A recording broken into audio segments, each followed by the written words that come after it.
Hey, this is William, the pasture-raised pimp from Perma Pastures Farm, and here I have Jess and Maya from Roots and Refuge. Yeah. What's up? Yeah. In our greenhouse. in the greenhouse. Yeah, we're in Arkansas at the Roots and Refuge place. So this is a question I ask a lot of people. What is the number one step or number one tip you would give somebody who's just starting their homestead? Well, we have a saying that we throw around here a lot, which is turn your waiting room into a classroom. And whenever you get started, it is very tempting to think, I've got to dive in the deep end. It's very easy to get motivated by fear, because usually when you're starting homesteading, it's because you realized that there's a problem, and well, I need to get food security, and so it's really easy to get in way too deep, way too fast. And the more you amplify what you're doing without experience, the more likely you are to have failures. The more failures you have, the more likely you are to get discouraged. And so it's really, really easy to jump in and think you've got to get everything done at once. And it's okay to simmer down, take it slow. Don't overcommit. Jeremiah is nodding because I was the one that brought home 30 chickens in a box with no infrastructure. I was the one who was we got to get all this stuff. And then he had to build everything for it. So definitely take it slow. We spent the first 2 years just playing catch up. Yeah. When did you guys realize you needed a homestead? 2014 is when we got this place. Yeah. And I'd always wanted it because I loved the little farm idea and the idea of having chickens in the yard and a garden, but it wasn't really a drive to have food sustainability so much. That really developed over time. But in 2014 is when we really kind of woke up in conjunction with getting this place to this is important. Wow, that's cool. So what's your favorite animal to raise? Pigs. Pigs? Yeah, I really love my goats. Yeah? I really love my goats. They're like my babies. Now, would you recommend goats to beginner homesteads? I think goats are a good thing to start over a cow if you are wanting home dairy. Goats definitely have a learning curve. If you have no experience with animals, chickens are the entry animal because they're super easy. And you got to think of the investment per animal thing. And if you are going to make mistakes and lose them as you learn, obviously a goat is a lot easier to replace than a cow, but it's a lot harder to replace than a chicken. And so I think easing your way in as you learn husbandry is definitely good. Okay, cool. Now, I noticed you guys have raised beds everywhere. Is that the way you recommend people? And also in your book, you talk about, we'll get into that in a minute. So do you recommend everybody start out in raised beds, or is this just specific to your rocky soil? Or? I think it's mostly based off of what we were working with. Okay. This was the best option for the ground that we have, the kind of soil that we have. Could we have amended it with stacking wood chips and all that? We could have. We just didn't know a lot. Honestly, we just honestly lack of education at that time. But I don't think that raised beds are bad. I like raised beds. Yeah. I like the elevation it gets you off the ground. I like the fact that if it floods, our plants are fine. You can bring water into it easier with irrigation. Yeah. There's a lot of benefits to it, I think. That seems to be a popular Aesthetically question. pleasing, in my opinion. Yeah. Clearly defined rows. Yeah. Stuff like that. I like borders. Jessica likes explosions. Yeah. That's replicating nature. Yeah, explosions. Yeah, it's a pattern. I like order. So I like things should grow to a point. Gardening should be this size. Jessica's gardening should be everywhere. All right. Sounds good. Yeah, I think it really is it depends on what you're working with. I don't think raised beds are necessary for success by any means. I think they are easier. It's just easier to get started with good soil that way. But when we start over and we start building a new place, I will have some raised beds for the beauty of it and the ease of it, probably up by the house, and then I'll do more in the ground soil building also. So did you realize later the importance of perennial? Yeah. No, I mean, I just started asparagus last year. We've been here for 7 years. And it's delicious. There's a big difference. Yeah. But I know it's mind-blowing. I'm like, gosh, why did I do this sooner? Yeah. But I overthought everything. I was so worried about doing it wrong. And that's the one lesson that I will take massively into starting over is, get the perennial started and stop overthinking everything. Well, that kind of goes back to, what should you do first? Really, orchards, perennial berries, asparagus, rhubarb, things like that. We should have planted those first. Yeah. Because they take the longest to get established and Well, produce. I would say education is a good one first. Yeah.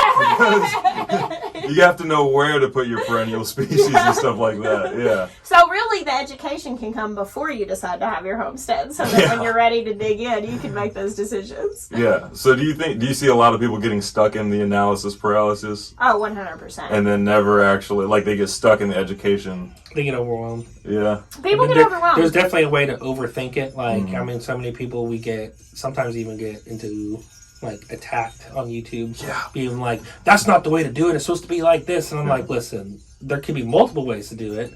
And if you overwhelm someone new, like I'm just telling you from my own experience, like, you know, if it starts getting too complicated, I'll just take my hands off. I can't do it. Yeah. I'm like, you know, can you test your soil? Sure. Like, does it mean that you have to? No, you could still just put a seed in the ground and see what happens. Yeah. And also, the response is the same no matter what the soil test comes back. Exactly. Add compost. I actually Add compost. I've actually never tested the soil here, and Neither. people are like really shocked by that. And I'm like, no, we've killed plants. We've had bad years. We've had years that weren't as fruitful, but your plants will do a soil test. Just takes longer. They'll tell you if there's a problem. No, what I'm saying is, like, you know, you don't have to get overwhelmed by the scientific side of things. Yeah. Like, it's good to have knowledge, but it's better to just get started. I'm a hands-on developer. Like, I try and figure it out as I'm going. Like, you know, Jessica won't let us, like, let's say something breaks, and I'm not a mechanic, for example, or I'm not an appliance repair person. I have to try and fix it first before she'll let us replace it. Because most times, 90% of the time, I can fix it. Yeah, YouTube Academy. That's it. Jeremiah's a graduate of YouTube Academy. Yeah, and honestly, I fix dishwashers and dryers and washing machines and car parts, and, you know, now there is a certain level that goes beyond what you can do. But I've saved us thousands of dollars by doing that. Yeah. But it's that, you know, not getting overwhelmed by the circumstance or the lack of knowledge, just attempting to do it. Because here's the thing, the dryer's broken. I'm going to attempt to fix it. If I fail, you know where I started? Where I end? Back where I started. The dryer's broken. You see what I'm saying? Like, you don't make it worse. The car is not functioning. Okay? I can attempt to fix it, and if I don't fix it, well, the car's still broken. Now I can take it to the Refuge guy, and he can fix whatever I do. So, I know there are some smaller YouTube channels that follow us and subscribe to us.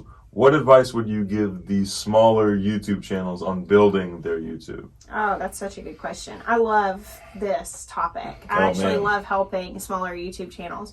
My number one piece of advice is be authentic to who you are, and I do not mean that. Like, don't be like, yeah, I know. Like, actually challenge yourself in the areas where you might not be authentic. Oh, we're doing that right now. It's hard. That's hard to do. I mean, like, I still have to go, do I actually feel that way? Is that actually how it is? And what I have found, and I've at this point, we are enjoying a large following and success. I'm still sharing, I messed that up. I forgot to water those. I did not do this right. Here's the mistake I made. And people, they're not looking for the experts. They're really not. They're looking for the people who have their hands in the soil, who are relatable, who give them encouragement to say, oh, I actually can do this. These are just regular people who are living this way. And being willing to actually be vulnerable enough to say, I don't get everything right. I'm still learning things. We're going to figure this out. And then when you do know something, be confident in being like, I do know this. I did learn this. You know, I mean, I don't know. There's just something about that people just grab hold of. You don't have to be, like we were just talking about editing, and I'm not great at making videos. Like, my videos, I'm not fancy in editing, and that used to bother me and make me feel really insecure, like, oh, I should be better in this. And then I finally was like, you know what? It's okay. Like, it's people like it. Yeah, I mean, it's working. Don't broke what isn't fixed. Like, don't fix what isn't broken. But yeah, it's just, being authentic means everything. Be consistent. It's really easy, like, to get really inspired and shoot like 4 videos in a week, and you're doing awesome. And then if you go quiet for 6 weeks after that, like, you're breaking trust with your viewers. They want to know you're going to show up, and they'll get invested in you. And so it's better to post once a week than 4 times in a week and then nothing for a month. It's better to just be consistent, because you're creating a trusting relationship with the people who watch you. So those are probably, be authentic and be consistent. So show your mistakes. My answer was way simpler. Yeah? Just make sure you marry the right person. All right. I do Now, a YouTube channel. would you have done one? By myself? Yeah. No. No? You're not fond of it? No, it's not that I'm not fond of it. I just never would have thought that I could have done it. Yeah. So I probably never would have started. Fair enough. She's really the one who started it. Yeah. Not the farm, but the YouTube channel. Yeah. Like I'm saying, I was still... We were still doing the farm before, together anyways. How long had this been going on before you decided to start videotaping 4 years? 3 years? Yeah, like 3.5 years. We earlier on, like when we'd been here like a year or two, we made a handful of videos, but we never really ran with it.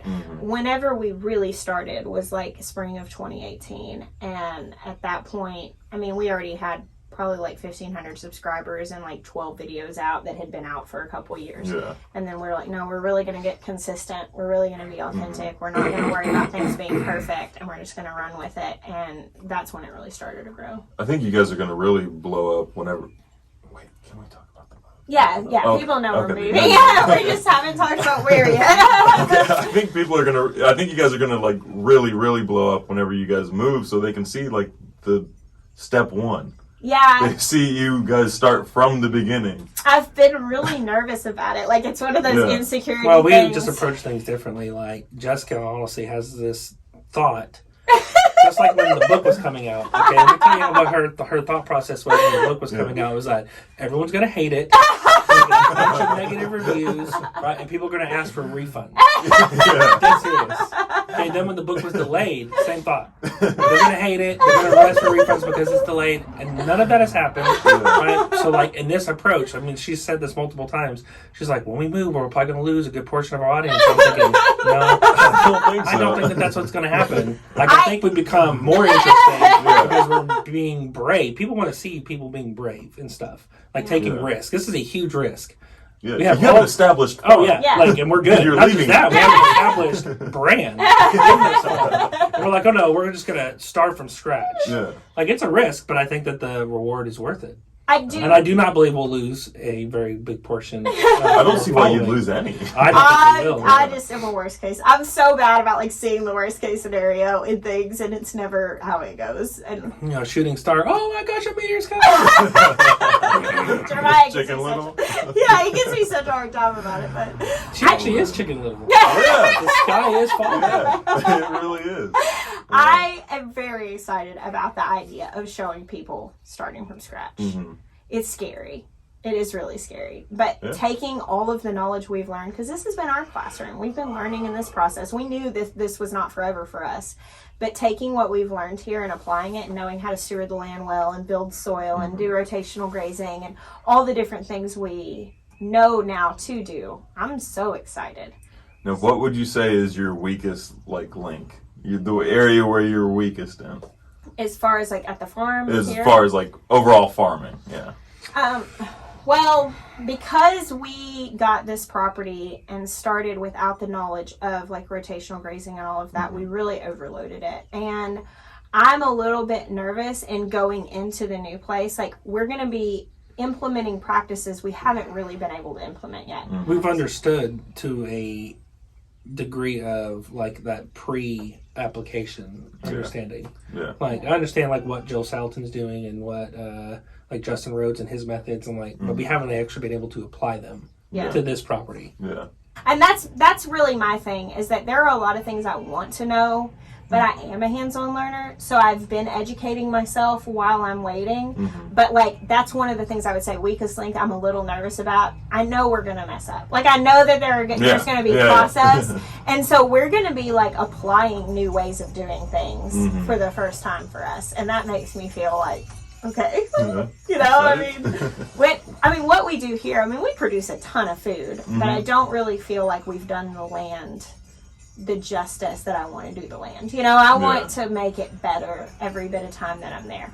And we produce a lot of our food, but I want to produce a lot of our food while improving the land that I'm on. Building soil. Yeah. Yeah. Awesome. Well, is there any links you guys like to throw in there? And like, obviously follow them at Roots and Refuge. Chances are you already are. Yeah, I mean, definitely if people want to come and follow us along in the journey as we start transitioning towards that, we're gonna go out with a bang. We're gonna do one more great season here, and then we'll be announcing kind of what's next for us. So we're pretty excited about that. Awesome. Well, thanks for letting me interview you guys. Yeah, thank you all so much for coming. You're This awesome. was a lot easier than I thought it would be.